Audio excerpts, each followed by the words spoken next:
side. This was so absolutely important to me. And so what I did after I got off the phone with my mom, and I shed a few tears, like many of us I'm sure would, is I called my boss at this large company, and I said, listen, I have to go home for a few days. I need to be with my grandmother. She's very sick, and it's not looking good. And my boss said to me something that I will never forget.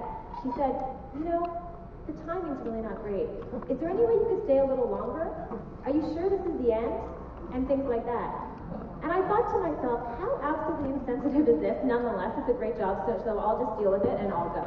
I told her, listen, I'm flying out tomorrow. I'll be available on email and by phone if you need me. So I flew out to Prince Edward Island, and the next morning I went to see my grandmother and I sat beside her while she was passing away. And this was a new experience for me.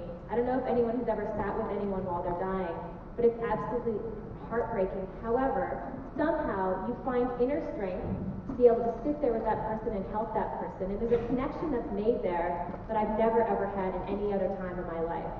So I sat there while her circulation was bad, and I tried to massage her feet and her hands. They were turning purple. Her mouth was very dry, putting sponges in the mouth, just making sure she was as comfortable as possible.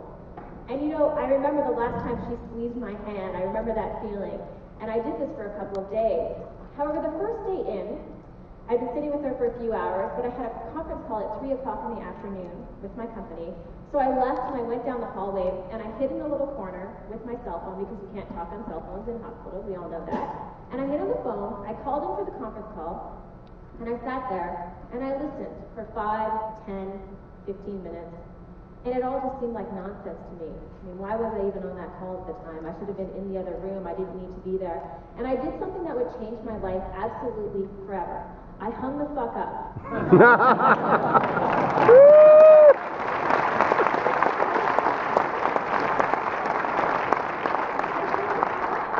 And I would say I just hung up. But really, when you say fuck, it just sounds that much better. I hung the fuck up. Because that's how I did it. I did it with passion. And I hung up. I did not say goodbye. I just hung up the phone and I walked away.